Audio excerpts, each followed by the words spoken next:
Querido, se você puder, abra comigo a tua Bíblia aí, Mateus capítulo 27. Eu disse a semana passada que seria breve e acabei avançando um pouquinho. Eu sei que em casa você acaba se cansando mais do que aqui na igreja, não é? Aqui na igreja você já veio para isso, não tem, com exceção de uma ocasião ou outra, nada que tire a tua atenção, diferente da tua casa, que é o cachorro que late, o caminhão de gás que resolve passar no domingo à noite, 7 horas da noite, tocando a musiquinha do gás, é a visita que acaba chegando, a criança que vai, que corre e você se preocupa com a panela que está no fogo, é um monte de coisas que acontecem e que de uma certa maneira acaba até tirando a sua atenção. Eu vou pedir que você me ajude e fique comigo aí nos próximos minutos para que a gente medite na palavra de Deus e assim eu encerro o culto o mais cedo que eu puder, para que você também aproveite do restante da noite. Mas se você der 20 minutos da sua atenção, 25 minutos da sua atenção, eu acredito que a gente consegue avançar bem aqui e aprender um pouquinho sobre o que Deus tem para falar conosco na noite de hoje. Evangelho segundo escreveu Mateus, capítulo 27, e o verso 50 em diante. Este episódio que nós vamos ler é os últimos minutos da vida de Jesus. Os últimos minutos. Verso 50, 3 horas da tarde. Jesus foi crucificado às 9 horas da manhã. Iniciado todo esse processo um pouco mais cedo, ao meio-dia, nós temos aquela escuridão que tomou conta do mundo à época. Às 3 horas da tarde, Jesus fala, está consumado, Pai, nas tuas mãos entrego o meu espírito. E aí neste momento acontece algumas coisas importantes para nós hoje, que eu quero compartilhar com você e tirar daqui ensinamentos preciosos para a nossa vida. Capítulo 27, verso 50. E Jesus, clamando outra vez com grande voz, entregou o Espírito. E eis que o véu do santuário se rasgou em 2 partes, de alto a baixo. Tremeu a terra, fenderam-se as rochas, abriram-se os sepulcros e muitos corpos de santos que dormiam ressuscitaram. E saindo dos sepulcros depois da ressurreição de Jesus, entraram na cidade santa e apareceram a muitos. Amém. Queridos, fiquem comigo aqui rapidamente aí nos próximos 20 minutos. Esse texto que nós lemos, eu fiz uma introdução rápida aqui dizendo que é os últimos minutos de Jesus. Talvez os últimos 2, os últimos 3, os últimos 5 minutos, não importa. Mas os últimos minutos de Jesus. Você deve se lembrar muito bem toda a cena da crucificação. Quando, por volta do meio-dia, ou ao meio-dia, a Bíblia diz que houve uma escuridão. O mundo todo ficou às escuras e, bem provavelmente, ninguém estava esperando por aquilo. Eu imagino que houve um silêncio muito grande naquele momento. Aquele período de 3 horas. Houve um silêncio muito grande, uma escuridão também muito poderosa. E Jesus, então, ele entrega às 3 horas da tarde e ele entrega o seu espírito. E imediatamente, imediatamente. Não antes disso e não muito depois disto. A Bíblia diz que o véu do templo foi rasgado de alto a baixo, o véu que separava o santo dos santos, ou do lugar santo. O véu que separava o santo dos santos. Eu não sei se você se lembra bem sobre isso, mas eu quero investir aqui talvez uns 5 minutos para eu falar o que acontecia naquele momento às 3 horas da tarde. Foi proposital, foi tudo muito bem planejado pelo Deus que nós servimos, que às 3 horas da tarde, ou do meio-dia até às 3 horas da tarde, houvesse essa escuridão, e isto a teologia chama de teofania. Ou seja, é uma manifestação de Deus. Aconteceram aí algumas coisas. A escuridão, o terremoto, as rochas se fenderam e os santos ressuscitaram. 4 coisas importantes aconteceram e eu quero me deter aqui em apenas uma. Além, é claro, voltando aqui, no véu do templo que foi rasgado. O véu do templo foi rasgado e exatamente às 3 horas da tarde. No momento em que Jesus entrega a sua vida, no momento em que ele diz está consumado, o véu do templo se rasga e é interessante ou é importante nós lembrarmos que às 3 horas da tarde era o início do sacrifício do Cordeiro. Nós estamos falando de uma sexta-feira, chamada a Sexta-feira Santa, ou a Paixão de Cristo. Eu até um período da minha vida eu não entendia muito por que a Paixão de Cristo.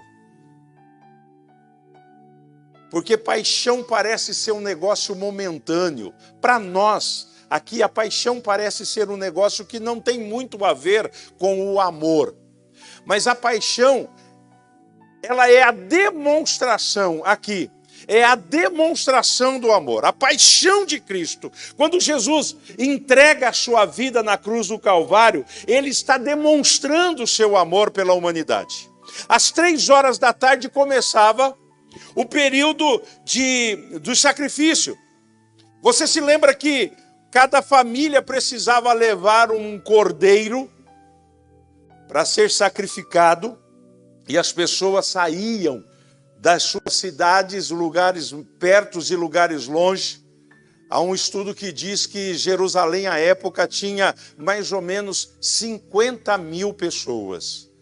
Na Páscoa, 3 milhões de pessoas.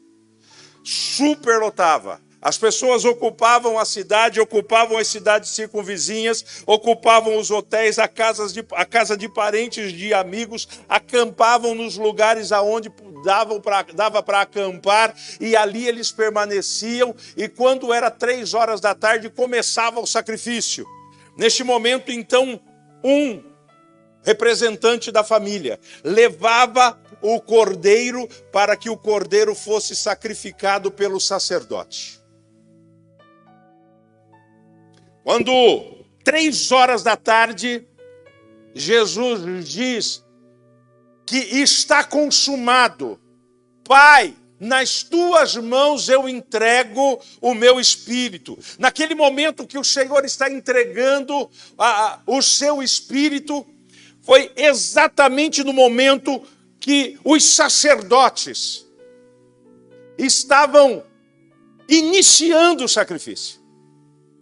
Os mesmos sacerdotes que a questão de algumas horas estavam pedindo para crucificar Jesus.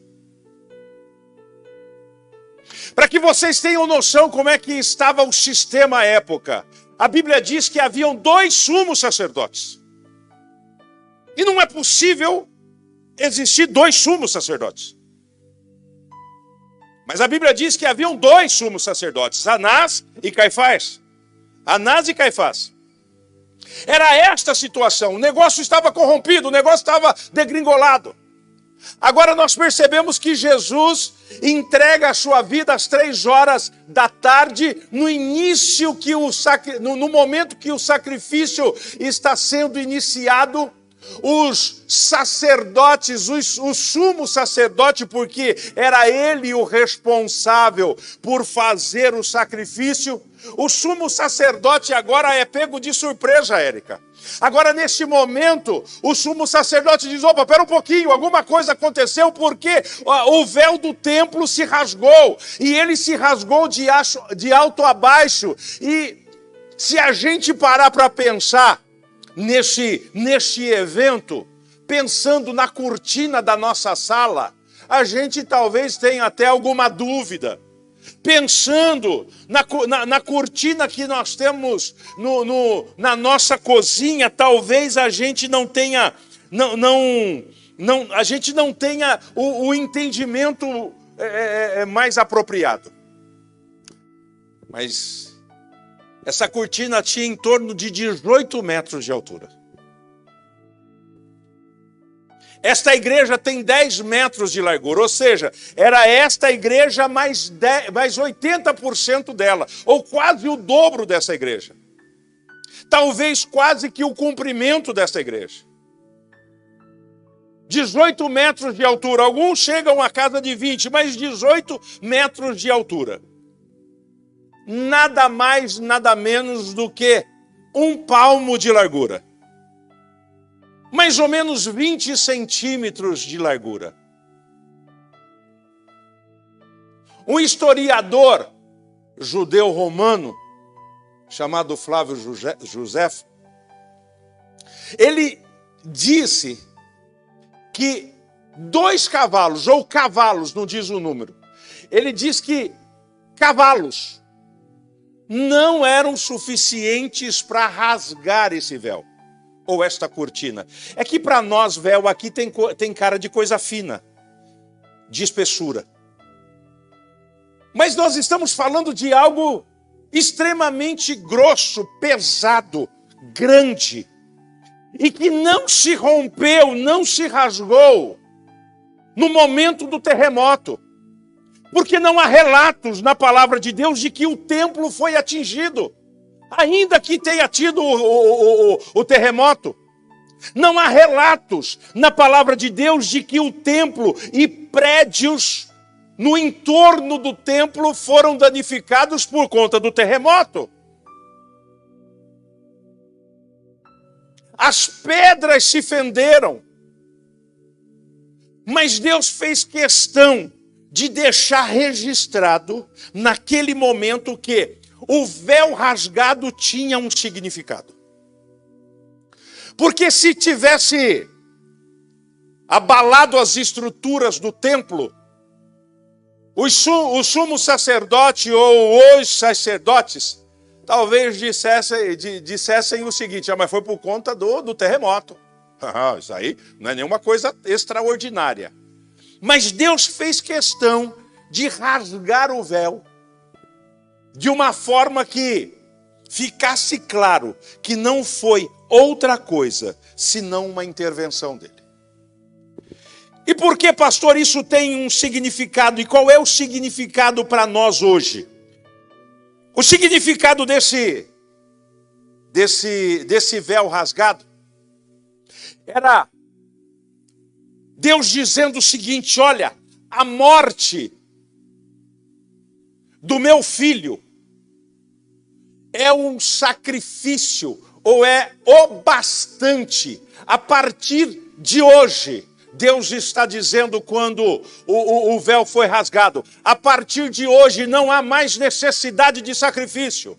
A partir de hoje não há mais necessidade de matar o cordeirinho, não há mais necessidade de matar o bezerrinho. A partir de hoje não tem mais necessidade disso, porque o sacrifício do meu filho é bastante.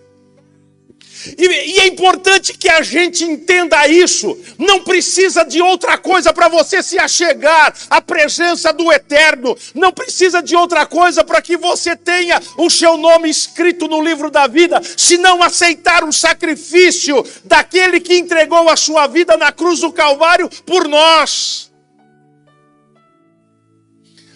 Com todo respeito, e digo isso com muito respeito, mas é o meu papel. Não será as 7 voltas em torno da muralha. Falo com respeito que não será a rosa ungida.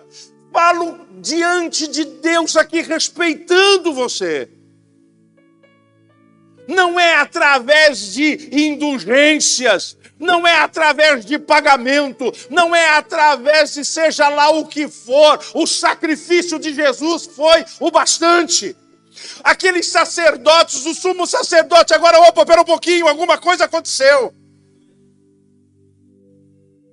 Quando Jesus entrega a sua vida na cruz do Calvário, Deus está dizendo o seguinte: gente, a partir de hoje, a dívida que vocês têm, eu estou anulando através do sacrifício do meu filho na cruz.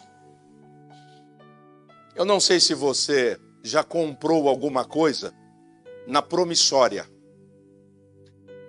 Não vamos nem tanto na promissória, porque talvez não seja a maior parte do nosso povo, talvez não tenha comprado nada na promissória, mas comprou na cardeneta fiado, lá no mercadinho do bairro. Lembra dessa época? Esses dias eu conversava com a pastora Francisca sobre a cardeneta de fiado.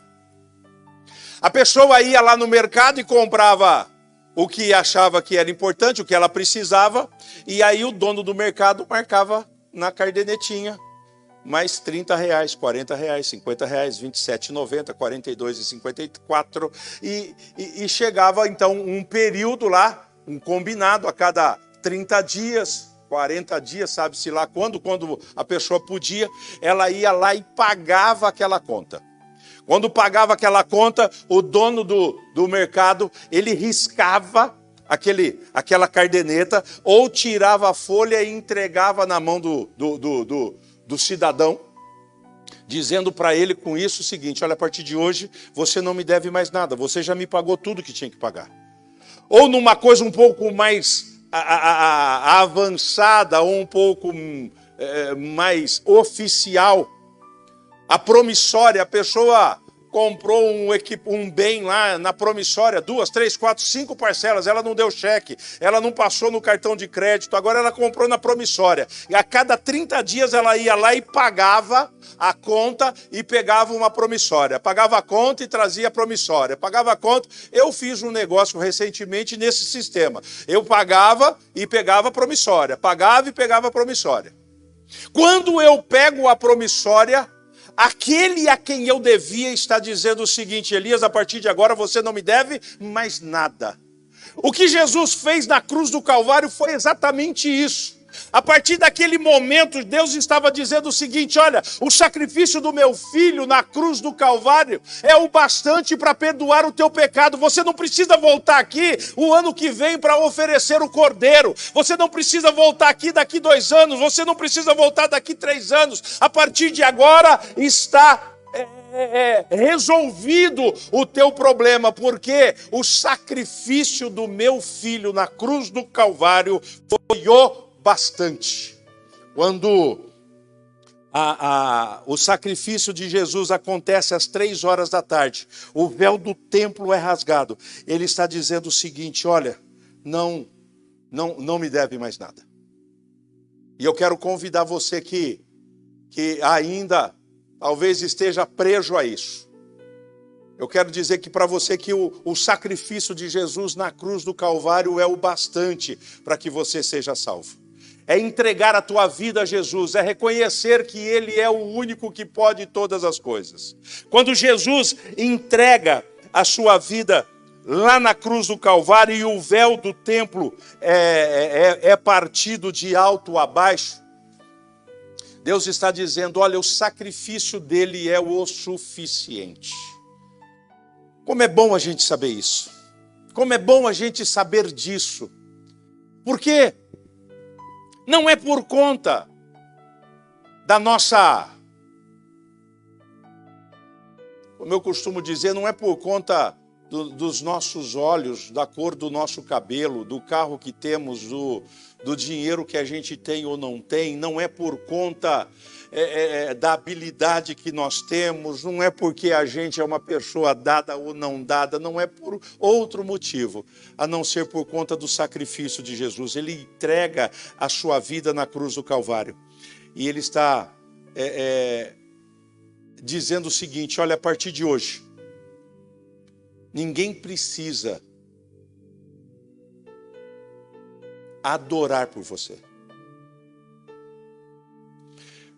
Porque o que o sumo sacerdote fazia era adorar pelo outro. Era isso que ele fazia. Quando ele oferecia o sacrifício, ele estava oferecendo o sacrifício pelo outro. Agora não. Deus está dizendo o seguinte: aonde você estiver, você pode entrar na minha presença a partir do sacrifício de Jesus na cruz. Aí faz sentido que a Bíblia diz que nós seremos, quando o escritor diz, sacerdotes. Porque agora ninguém mais precisa ou tem a necessidade de adorar por mim. Ninguém agora mais precisa orar por mim. Ninguém agora precisa mais chegar na presença de Deus por mim. Agora eu posso fazer isso. E isso nos dá liberdade. E isso nos dá... Nós nos vemos livres quando a gente para pensar desta forma. Eu não estou dizendo aqui da importância de orar uns pelos outros, ou falando contra isso. Eu não estou dizendo que não é importante a nossa comunhão, o congregar. Não é isso que eu estou dizendo. O que eu estou dizendo é que você pode, aí na tua casa, dobrar o teu joelho, falar com o Senhor, ou de pé, ou andando no carro, na rua, na tua escola, no teu trabalho. Você pode fazer isso. O Senhor que rasgou o véu do templo há 2000 anos, ele rasgou com esse objetivo. Agora você pode se achegar diante de Deus em qualquer momento, em qualquer horário, em qualquer lugar, porque o sacrifício de Jesus na cruz foi o bastante para isso. Eu quero convidar você a aceitar este sacrifício. Eu quero convidar você a entregar a sua vida para Jesus de uma maneira que você entenda a importância disso. Eu quero convidar você a se reconciliar com o Senhor. Pastor, olha, eu deixei de servir a Deus porque eu não conseguia, eu não me achava merecedor de chegar na presença dele. Quem é? Quem é? Não é pelas nossas obras. Não é por aquilo que nós fazemos ou deixamos de fazer. A irmã Marilene disse aqui, nessa última canção que foi entoada, dizendo que muitos de nós fomos vistos e somos vistos ainda com desdém. Eu pastorei uma igreja abençoadíssima, abençoadíssima. Mas ainda hoje é assim. Ainda hoje pessoas olham para mim e o Elias. Mas a verdade é que também às vezes eu me olho no espelho e digo, mas o Elias. Mas aí eu percebo que Deus, ele não está preocupado, não é por aquilo que a gente faz.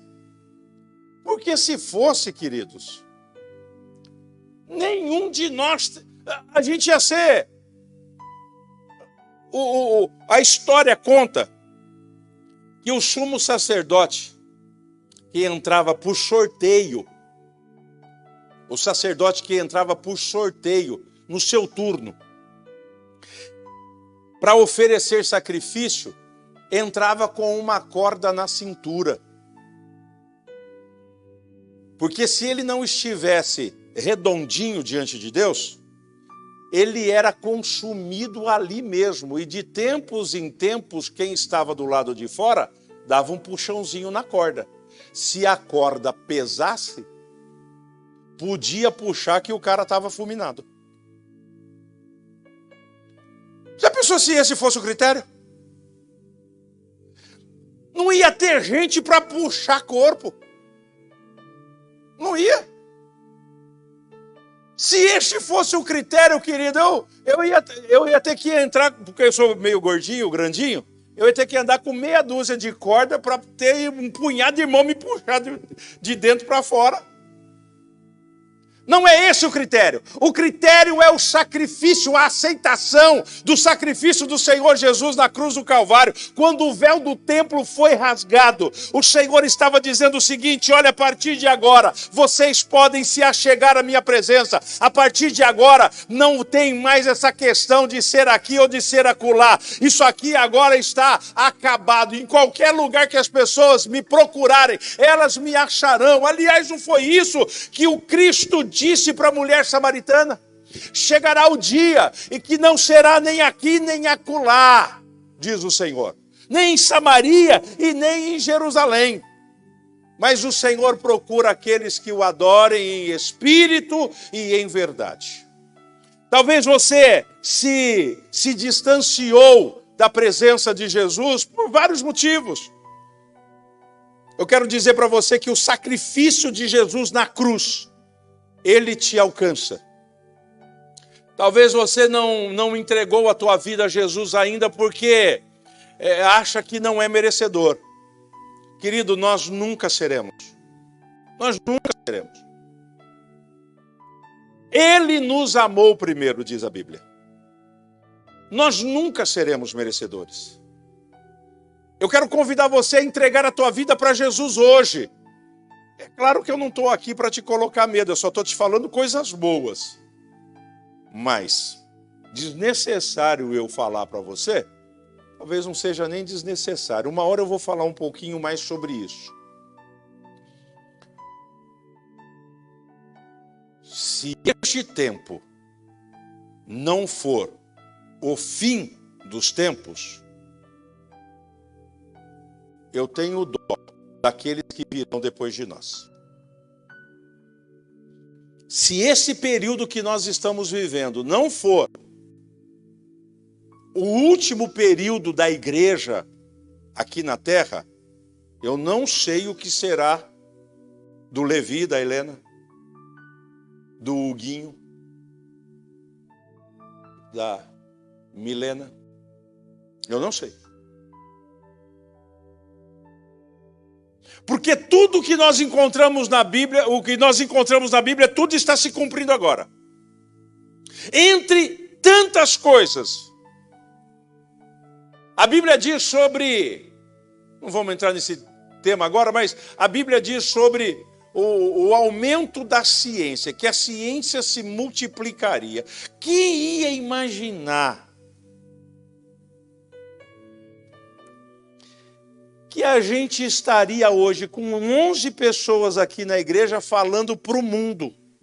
Porque não é para um grupo apenas que está hoje, agora.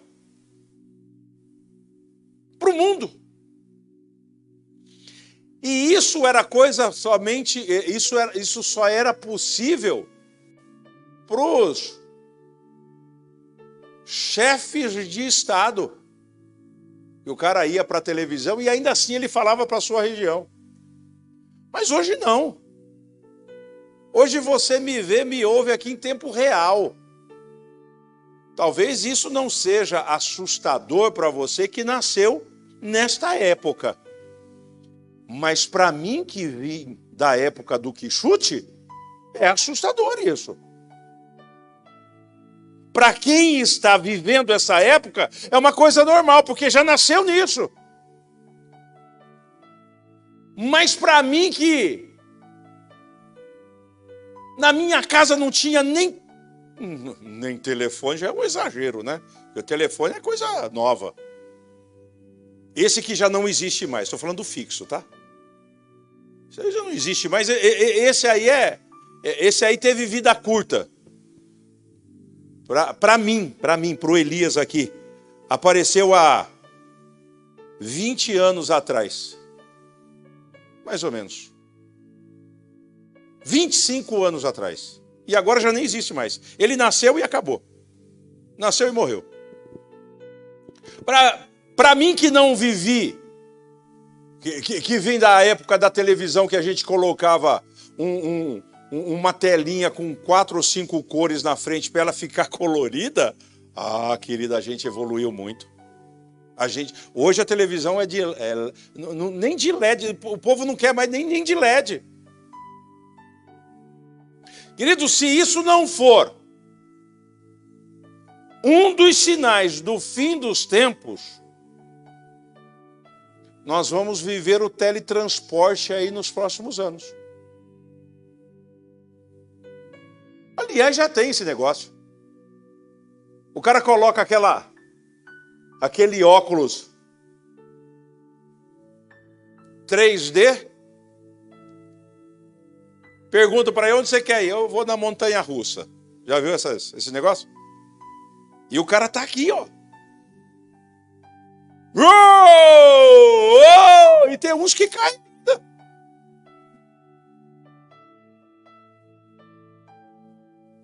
Coisa do outro mundo.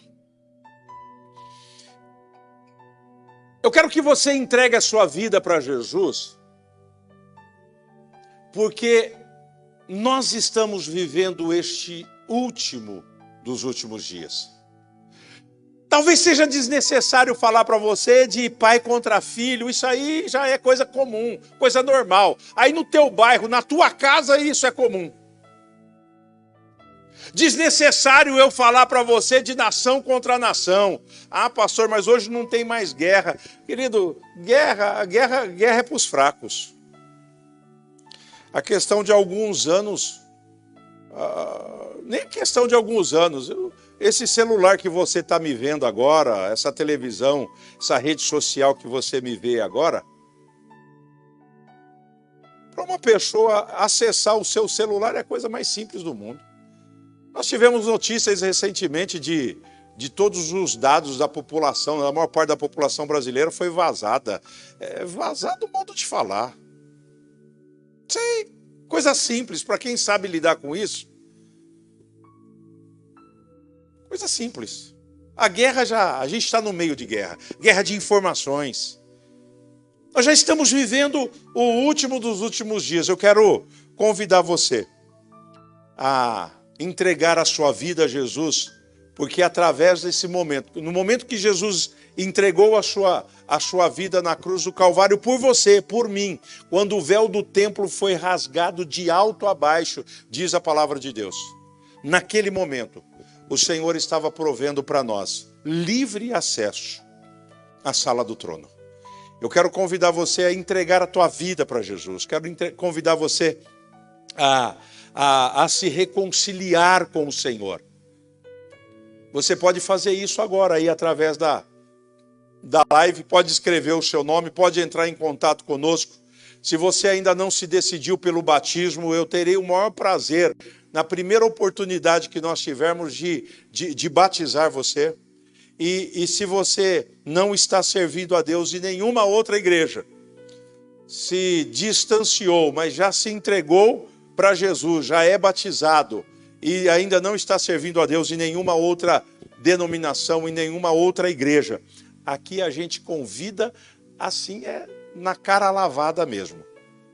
Venha servir a Deus conosco.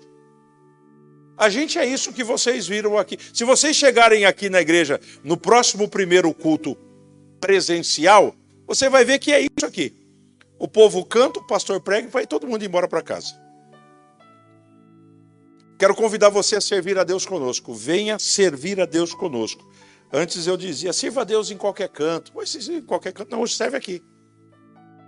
E agora com a rede social você pode estar na Bahia e ser membro da igreja do Vista Alegre. Você pode estar no sul do país e ser membro desta igreja. Porque agora a gente entrou na era digital, agora a gente faz live, você vai fazer parte da igreja como se aqui você estivesse. Eu quero pedir para a equipe de louvor vir aqui à frente, nós vamos encerrar o culto. E eu quero cantar mais uma vez essa canção, Improváveis. Nós éramos improváveis. Nós não, por mérito, nós não conseguiríamos nos achegar na presença do Senhor. Mas a partir do momento que o véu do templo foi rasgado, quando Jesus, ele diz, está consumado, e o véu do templo é rasgado, o Senhor está dizendo o seguinte, olha, o acesso está livre, você pode se achegar. Jesus está dizendo para você hoje, eu abri o caminho para você se achegar a Deus. O caminho que te leva a Deus não é outro senão Jesus. Pastor, o que eu preciso fazer? Arrependei-vos. Arrependei-vos. Não há outra forma. Eu quero ver como é que funciona. Isso não vai mudar em absolutamente nada para você. Mas a partir do momento que há arrependimento, a cidade de Campinas precisa se arrepender. O estado de São Paulo precisa se arrepender dos seus pecados. A nossa nação precisa se arrepender dos seus pecados. Nós precisamos nos arrepender dos nossos pecados e nos achegarmos a Deus. Talvez você ainda não se deu conta disso, mas a pregação dos apóstolos sempre foram estas, ou sempre foi esta: arrependei-vos. Arrependimento é diferente de remorso. Arrependimento é mudança de vida, conversão é mudança de vida. Eu quero convidar você a se analisar hoje, a se avaliar hoje e me responder: por si, você pode se achegar a Deus? Por si só, você consegue? Sem a ação de Cristo, sem o sacrifício do Senhor Jesus? Certamente que não. É claro que não. Mas através do sacrifício de Jesus na cruz do Calvário, do nosso arrependimento, a palavra de Deus nos diz que o Senhor nos acolhe. A palavra de Deus nos diz que o Senhor escreve o nosso nome no livro da vida. E o Senhor nos recebe de braços abertos. Eu quero convidar você, na noite de hoje, a entregar a sua vida ao Senhor Jesus.